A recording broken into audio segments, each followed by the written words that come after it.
तुम्हारा अन्नदाता। पग पग पर है संग तुम्हारे अन्नदाता। लहू किसानों का बन के पसीना सींचता है धरती का सीना। मेहनत का तेरी हक दिलवाने, नई तकनीक नई खोज बताने। पशुधन को गुणवान बनाना, पौध सुरक्षा को सिखलाना, खेती के सब गुर समझाने, भारत का सरताज बनाने। आठों पहर है संग तुम्हारे अन्नदाता अन्नदाता। सुप्रभात। सूरज की पहली किरण के साथ मैं हिना जुबैर आप सभी दर्शकों का अन्नदाता कार्यक्रम में स्वागत करती हूं। चलिए सबसे पहले देखते हैं कि क्या है विशेष आपके लिए आज के कार्यक्रम में। शरदकालीन गन्ने की वैज्ञानिक खेती पर जानकारी।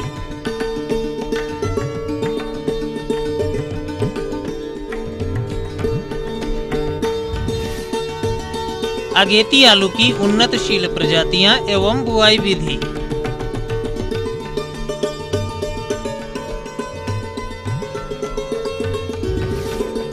स्वच्छ दुग्ध उत्पादन तकनीक पर जानकारी।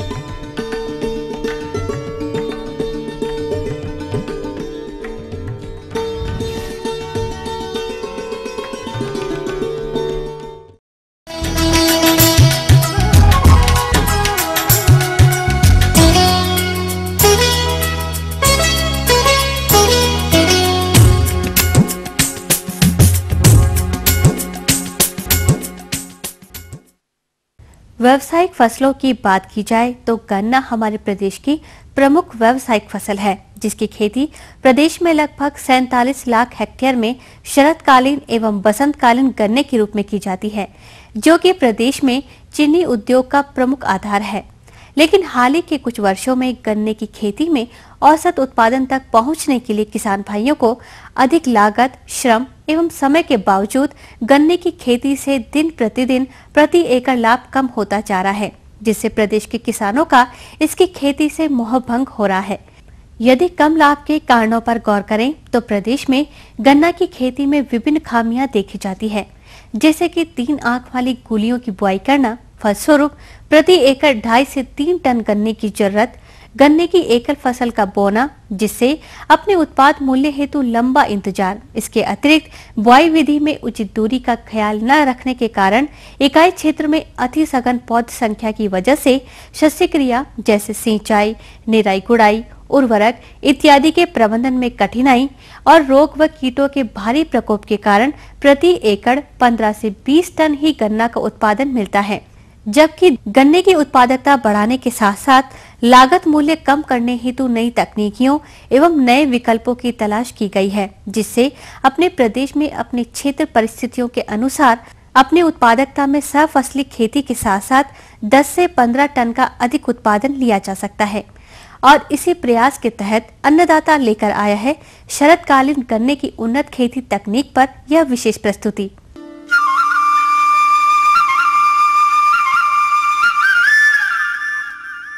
शरदकालीन गन्ने की बुवाई विभिन्न परिस्थितियों जैसे सामान, जल भराव क्षेत्रों तथा क्षारीय भूमि आदि में की जाती है।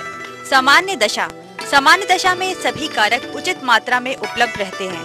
इसी दशा में शीघ्र पकने वाली कोशा 687, 8436, 88-230, 95-255, 96-258 तथा कोसे 95-436, मध्य एवं देर से पकने वाली कोशा 84-32, 92-423, 94-257, 94-280, 95-222, 97-264, 95-422, 96-436 को पंत 84-21 बुवाई हेतु उपयुक्त है।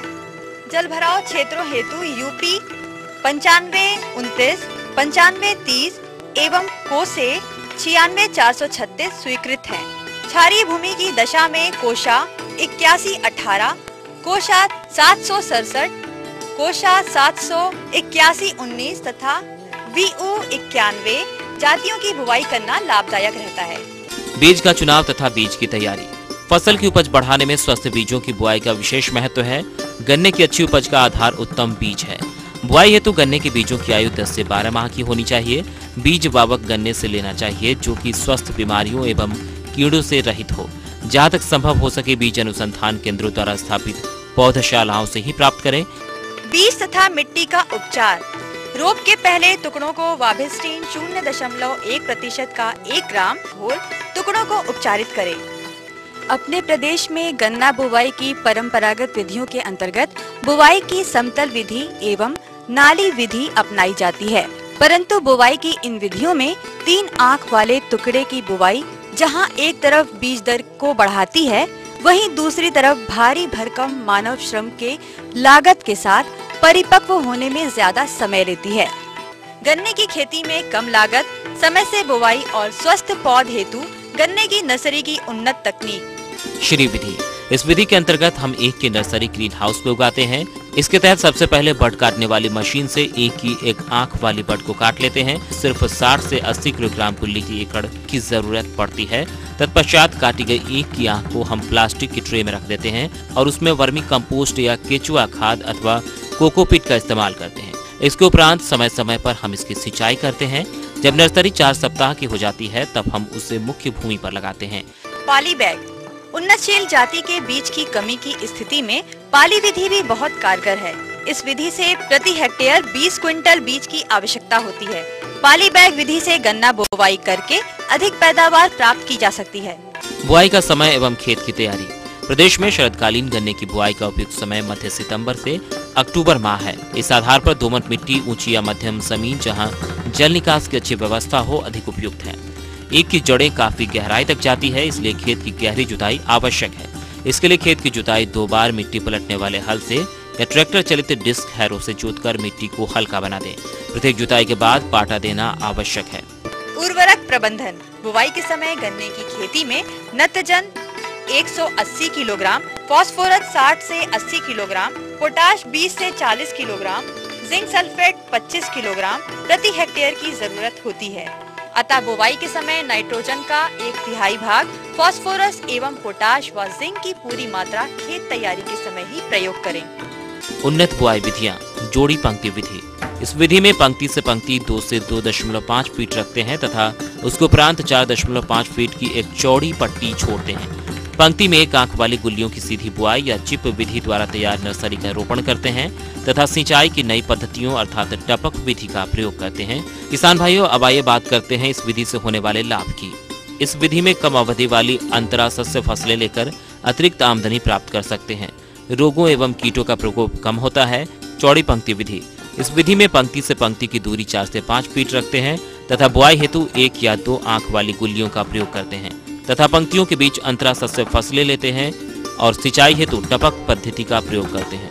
अगर अंतरा शस्य फसलों की बात करें तो अपने प्रदेश में शरदकालीन बोने वाले किसान गन्ने के साथ कम अवधि वाली फसलें जैसे सब्जी, मटर, आलू, राई, प्याज, मसूर, धनिया, लहसुन, मूली, गोभी, सब्जी आदि की बुआई करके अधिक लाभ ले सकते हैं। शरदकालीन गन्ने की खेती के आज के अंश में बस इतना ही। अब इसके जमाव उपरांत प्रबंधनों पर चर्चा करेंगे कार्यक्रम के कल के अंश में।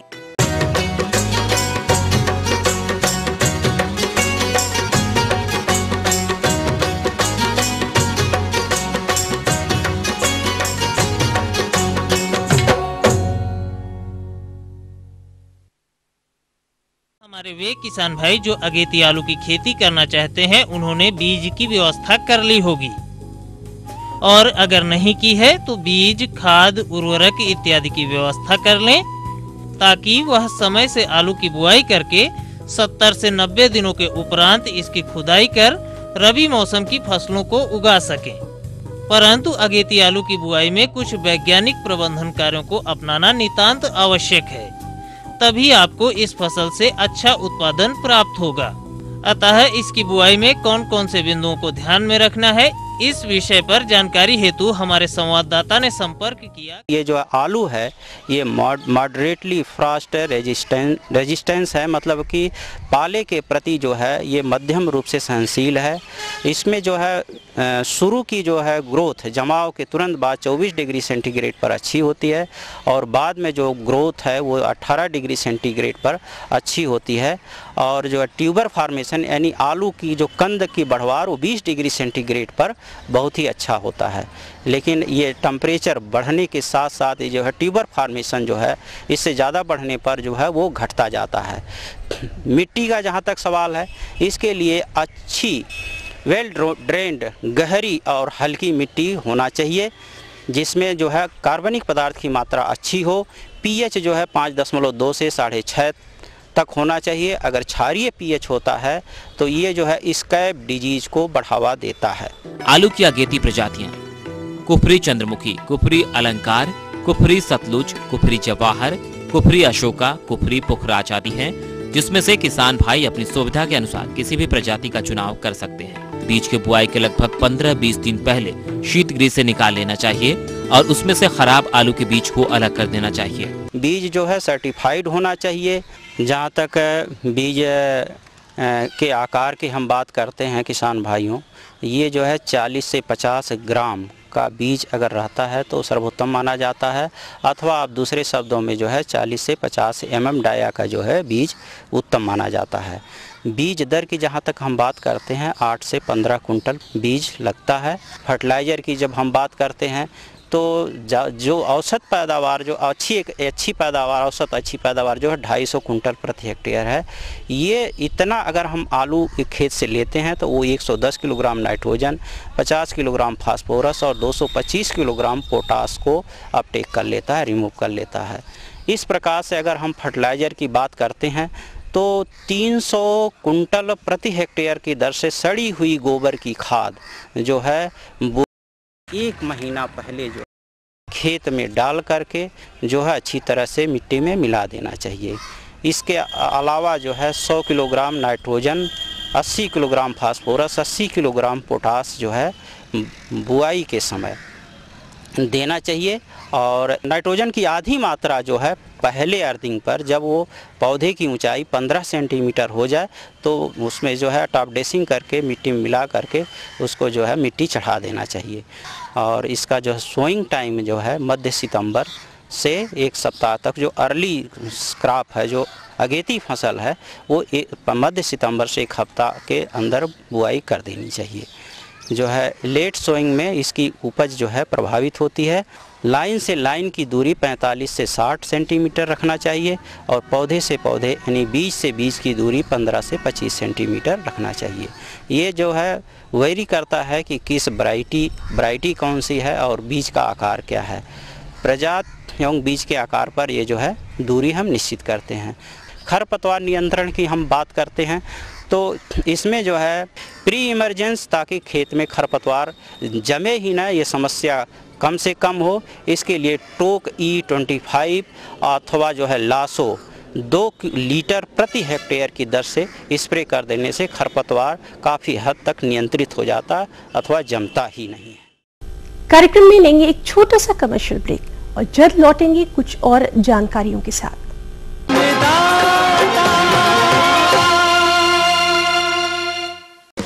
आज की तेज रफ्तार जिंदगी में वक्त कम, काम ज्यादा, रोज की 1000 जिम्मेदारियों के चलते मुश्किल है तमाम खबरों की जानकारी। इसलिए अब चाहिए कम समय में ज्यादा खबरें, यानी सुपरफास्ट खबरें। 30 मिनट में 150 खबरें, खबरें दनादन, सोमवार से शनिवार दोपहर 3 बजे।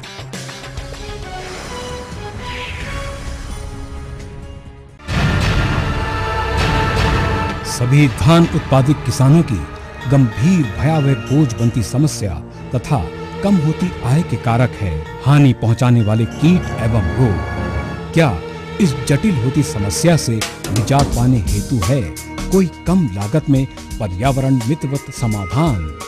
जी हाँ, ईटीवी अन्नदाता लेकर आया है आपके घर तक सरल एवं उपयोगी शक्तिशाली अस्त्र, धान में समेकित नाशी जीव प्रबंधन BCD के रूप में। VCD के लिए संपर्क करें अन्नदाता, रामोजी फिल्म सिटी, हैदराबाद।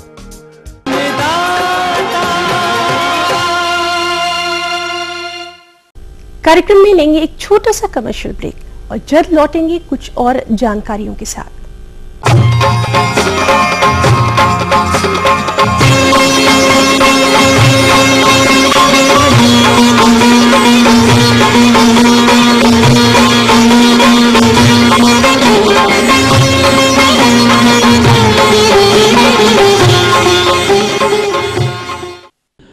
हमारे किसान भाई गाय और भैंस का पालन करके दुग्ध का उत्पादन करते हैं, जिसका स्वयं प्रयोग करने के साथ साथ इसका विक्रय करके भी अतिरिक्त आय कमाते हैं।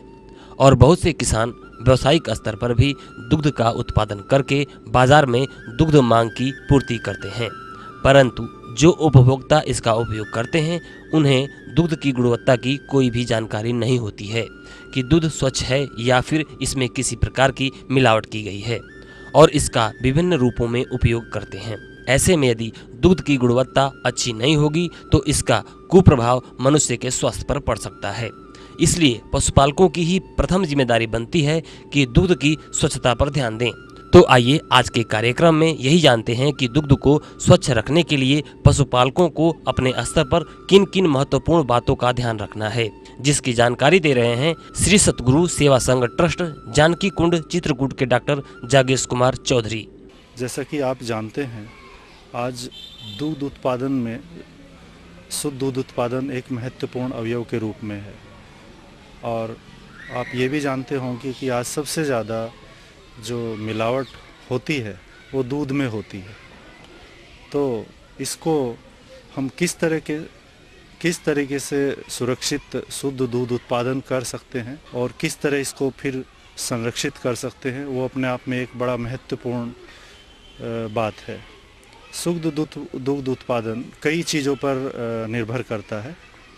एक जैसे गवाला, जिससे हम दूध दुहाई कर रहे हैं, दूसरा आपका पशु, तीसरा बर्तनों की सफाई, शेड जहाँ पे पशु बांधा गया है। जिस पशु से आप दूध ले रहे हैं उसका बराबर से सफाई होना चाहिए पशु का। अगर पशु के बाल बढ़े हुए हैं तो उन बालों को भी आप खुरहरा वगैरह प्रतिदिन करना चाहिए, पशु को नहलाना चाहिए। फर्श को भी आप फिनाइल या ब्लीचिंग पाउडर इत्यादि से साफ़ करके पूर्व में ही साफ़ कर लें, ताकि फिर उसकी स्मेल, उसकी जो गंध है वो दूध अवशोषित न कर सके। इन सब चीज़ों को ध्यान रखते हुए आप इस प्रक्रिया को, शुद्ध दूध उत्पादन की प्रक्रिया को पूर्ण कर सकते हैं। इसी तरह बर्तनों की सफाई होना चाहिए। बराबर से बर्तनों की सफाई नहीं होगी तो उसमें जो अवांछित बैक्टीरिया है वो पनपेंगे और कम समय में ही दूध जल्दी ख़राब हो जाता है। चूँकि इनकी जो अवांछित जो बैक्टीरिया होते हैं, इनकी वृद्धि कम समय में बहुत ज़्यादा होती है, जिससे दूध में खट्टापन और फटने की एक समस्या आ जाती है। तो बर्तनों के बारे में भी आपको सुनिश्चित कर लेना चाहिए कि हमारे बर्तन साफ़ सुथरे हैं या नहीं। जो गवाला जिससे हम पशु का दूध उत्पादन करवा रहे हैं, ये निश्चित कर लें कि उसके नाखून बढ़े हुए ना हो, रिंग्स वगैरह वो पहने ना हो, और छींक या खांसी उसको नहीं हो।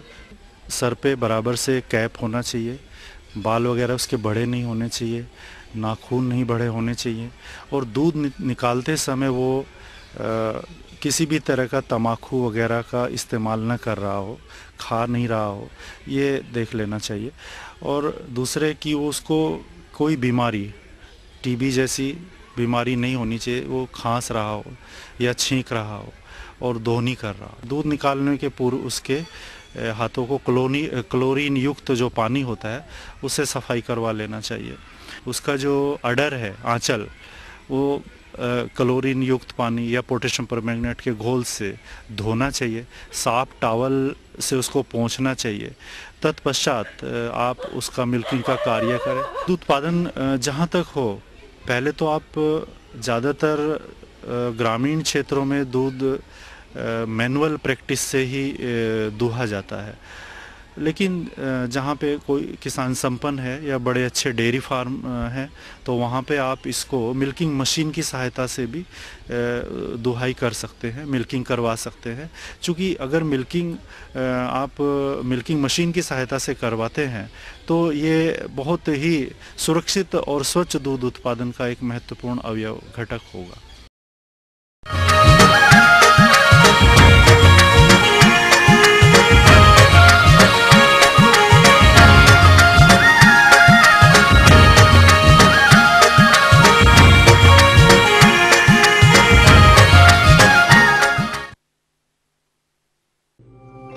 किसान भाइयों, खरीफ की प्रमुख तिलहनी फसल मूंगफली इस समय वृद्धि एवं विकास की अवस्था पर खेतों में खड़ी है, परंतु प्रदेश की मौसम की वर्तमान परिस्थितियों में इस फसल पर चारकोल राट, बर्ड नेक्रोसिस और टिक्का जैसे विनाशकारी रोगों का प्रकोप अनेक क्षेत्रों में देखने को मिल रहा है और हमारे ज्यादातर किसान भाइयों को इन रोगों के नियंत्रण संबंधी सही जानकारी नहीं होती है, जिस वजह से वे समय रहते इनका नियंत्रण नहीं कर पाते। परिणाम स्वरूप यह रोग इस फसल को बेहद नुकसान पहुंचाते हैं। अतः किसान भाइयों, खरीफ की मूंगफली की फसल में रोग प्रबंधन आपको किस प्रकार करना है, इस विषय पर जानकारी हेतु आज हम आपकी मुलाकात करवा रहे हैं क्षेत्रीय अनुसंधान केंद्र उझानी बदायूं के विषय विशेषज्ञ डॉक्टर अर्जुन सिंह से। बीमारियां कुछ लगती हैं जिनमें प्रमुख है चारकोल रोट।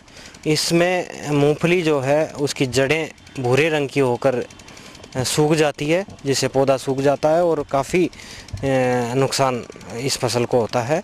ये इस बीमारी का प्रकोप अधिक जब नमी कम होती है और तापमान वातावरण में अधिक होता है तब इसका प्रकोप अधिक होता है।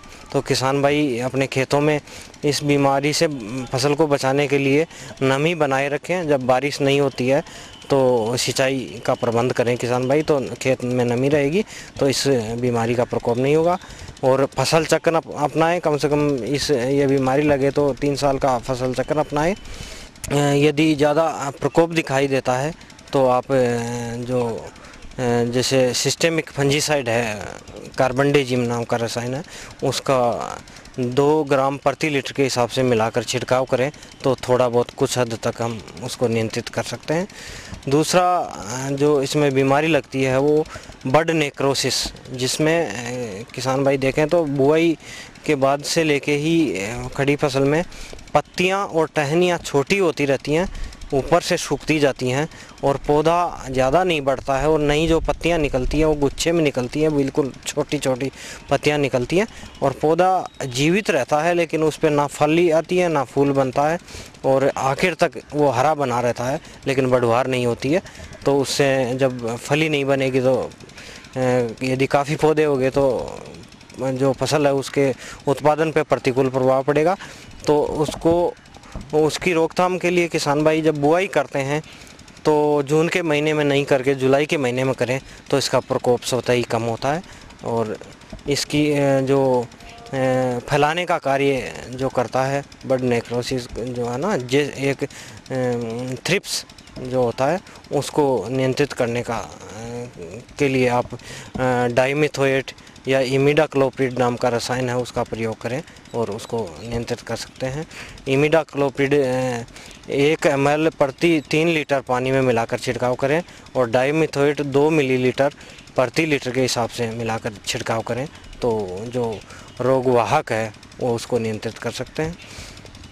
तीसरा जो बीमारी है इसमें टिक्का रोग लगता है, उसमें पत्तियों पे भूरे रंग के धब्बे बन जाते हैं और अधिक प्रकोप होने पे जो फूल हैं और जो फलियां हैं इसकी उस पे भी भूरे रंग के धब्बे हो जाते हैं और उत्पादन पे प्रतिकूल प्रभाव पड़ता है।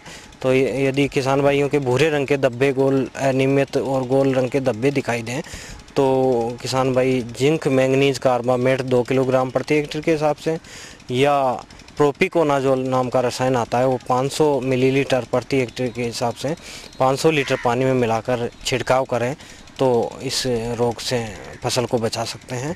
यदि अधिक प्रकोप हो तो 10 दिन के अंतराल पे 2 छिड़काव अवश्य करें, तभी नियंत्रित हो पाएगा।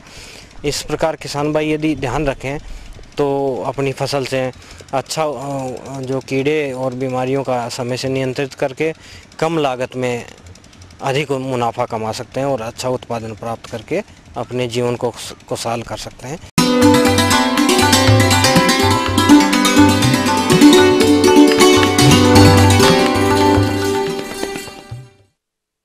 अन्नदाता हेल्पलाइन निशुल्क फोन संपर्क सेवा के माध्यम से पूछे गए प्रश्नों में से चयनित प्रश्न और उसका जवाब इस प्रकार है। निशुल्क अन्नदाता हेल्पलाइन में आज जो प्रश्न शामिल किया गया है उसे पूछा है बेदौरा झांसी से राजेश कटारिया ने। आपने अनार के वृक्ष लगा रखे हैं जो 1 वर्ष के हैं। आप इनमें प्रबंधन कार्यों पर जानकारी चाहते हैं।